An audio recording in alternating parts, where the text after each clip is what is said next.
스크류가 완전히 깨져가지고 다 산화가 돼가지고 배를 그만큼 관리가 안 됐다는 거죠. 반갑습니다. 안녕하십니까. 디스코마린 오버마스너입니다. 오늘 또 영상 컨텐츠를 준비한 게 요트를 관리하는 거에 대한 이런 영상을 오늘 준비 좀 해봤어요. 지금 오늘 배를 이렇게 지금은 2대만 상가를 했거든요. 이 한 대만 배를 올리려고 하면 이 크레인 비용이 상당히 비쌉니다. 대략 뭐 톤수대로 계산이 되지만 100톤짜리를 불리면 대략 한 150만 원 한 번 쓸 때, 그러면 올리고 내리고 하면 300만 원이 들어가 있죠. 그 비용적인 부담이 많이 크다 보니까 동시에 이렇게 2대를 묶어 가지고, 아니면 3대면 더 좋겠죠. 이렇게 묶어서 이렇게 배를 상가를 하다 보면 n분의 1로 나눌 수가 있습니다. 좀 저렴하게 올릴 때는 그 일정에 맞춰 가지고 여러 대를 묶어서 하는 방법도 있다고 생각하시면 될 거예요. 자, 지금 배를 바로 상가했는데 상가하자마자 바로 이렇게 따개비 제거를 해주는 게 좋아요. 이거를 바로 안 해주고 뭐 하루 이틀 이게 말라버리면 따개비 제거하기가 훨씬 힘들다 보니까 좀 촉촉할 때 따개비 제거를 해주면 훨씬 더 깨끗하게 할 수가 있는 거죠. 자, 1차 따개비 제거를 하고 2차 이제 고압 세척기로 여기를 고압으로 해가지고 깨끗하게 청소를 해준 겁니다.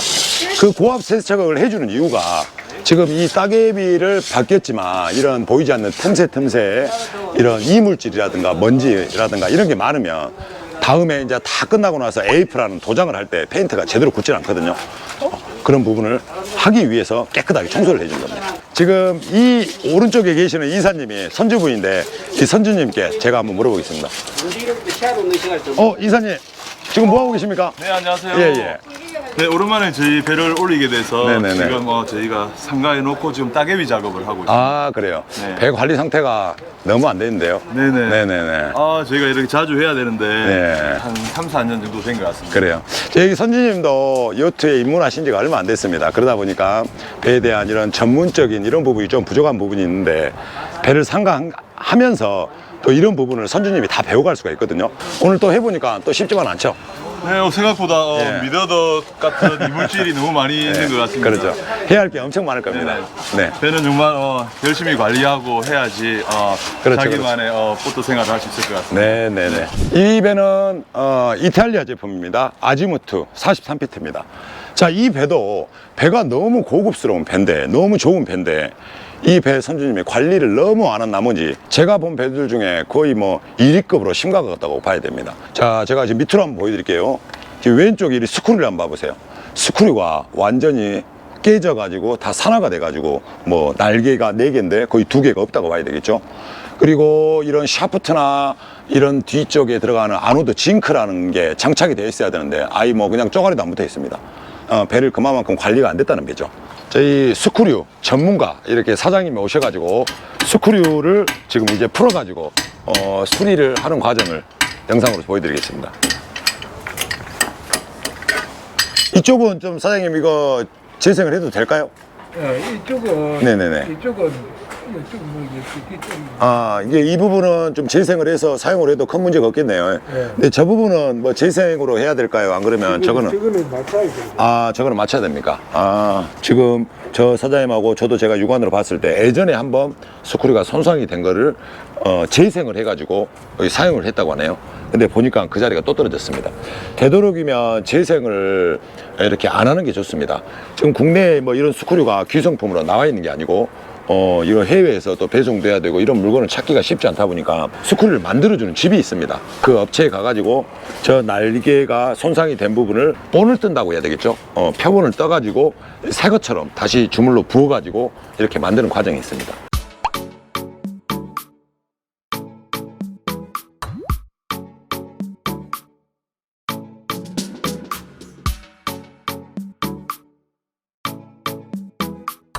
자, 수리가 점검을 다 끝내고 이제 하가하는 작업입니다. 이쪽 바닥에 엄청 좀 지저분하게 이물질이 많이 끼어 있었습니다. 근데 그런 부분을 깨끗하게 이렇게 지금 청소를 하고 배를 이렇게 내리는 과정입니다. 지금 오늘 수리했던 거는 바닥에 이물질 제거, 그리고 에이프를 이렇게 발랐습니다. 그리고 이제 부분 쪽으로 보시면 이런 스크류 쪽에 샤프트를 깨끗하게 청소를 하고 이런 아노드 징크 이런 부분을 이렇게 2개를 샤프트 하나마다 이렇게 2개씩 이렇게 장착을 했어요. 배들은 이게 필수입니다. 이런 아노드나 이런 부분을 장착을 하지 않고 만약에 운항을 했을 때는 이런 철이라든가 쇠, 뭐 스텐 부분이라든가 이런데 노후가 엄청 빨리 됩니다. 이게 먼저 희생을 하고 나서 그 다음에 이런 부분에 이런 데미지가 오다 보니까 이런 아노드 징크를 무조건 빨리 교체해 주셔야 됩니다. 배 이쪽 뒤쪽 트랜섬 홀 쪽에 보시면 이런 뒷부분에 엔진 그라운드 어스 쪽에 이런 아노드 징크가 또 2개가 들어갑니다. 그리고 이쪽을 보시면 이거는 뭐냐면 트림탭입니다. 배가 반드시 갈 때 균형이 오른쪽이든 왼쪽이든 어느 한쪽으로 기울어졌을 때 밸런스를 잡기 위한 트림탭 쪽에 이 부분도 이런 철 소재 이런 판이거든요. 스텐판인데 이런 부분에다가도 아노드를 장착을 했습니다. 이쪽 위쪽은 지금 엔진룸 쪽인데 엔진룸 쪽에 마이란스 그라운드가 연결이 되어 있는 부분입니다. 자, 이 부분에도 아노드가 오른쪽 왼쪽 2개가 이렇게 장착이 되어 있네요. 자, 이런 부분을 교체를 해줘야지만이 좀 마음 놓고 1년을 편안하게 탈 수가 있는 거죠. 자, 여기 지금 바로 위쪽에 보시니까 이거는 스피드 게이지입니다. 물속에서 배가 속도에 따라서 배 노트를 측정해주는 이런 게이지가 있습니다. 이게 이물질이 묻어서 안 움직이면 속도도 정확하게 진단이 안 되겠죠. 자, 이런 부분까지 해서 깨끗하게 이렇게 청소 마무리를 했습니다. 자, 마지막으로 이제 바닥 헐면에 수리를 한 곳 중에 앞쪽으로 보시면 이런 큰 구멍이 하나 보입니다. 이 역할은 뭐를 하냐면 바우라는 겁니다. 바우. 배가 엔진의 출력으로 방향도 컨트롤을 하지만 앞쪽 선수 부분을 이게 지금 전동 못합니다. 전동으로 돼 있어요. 이게 이 선풍기처럼 돌아가면서 오른쪽 왼쪽 역회전을 왔다 갔다 하면서 앞에 선수 방향을 오른쪽 왼쪽으로 이렇게 전동 리모컨으로 잡아주는 바우 시스템입니다. 이런 부분도 처음에 저희가 상가를 했을 때 엄청 지저분하고 이런 따개비나 이런 게 많이 끼어 있었는데 지금은 이렇게 깨끗하게 청소를 내놨습니다. 자, 그리고 예전에 배를 올렸을 때 좀 제일 심각한 문제가 있었습니다. 스크류가 지금 보이시죠? 지금은 깨끗합니다. 예전은 좀 수리를 해서 됐는데 수리하면은 분명히 문제가 좀 생기더라고요. 그래가지고 새 걸로 이렇게 만들어 버렸습니다. 이렇게 만들어 가지고 이렇게 깨끗하게 장착을 해놨습니다.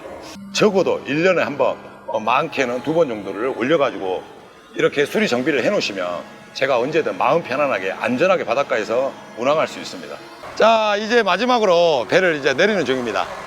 자, 지금 보이시죠? 이 크레인에다가 배를 이제 마지막으로 매달고 밑에 마지막 점검을 하고 나서 물에 내려서 이제 엔진룸 안에 축에 물이 들어오는가 안 들어오는가 점검도 할 거고, 네, 이렇게 할 겁니다. 자, 여기서 저희 마지막 배 수리 작업하는 거를 영상으로 좀 남겼습니다. 자, 감사합니다.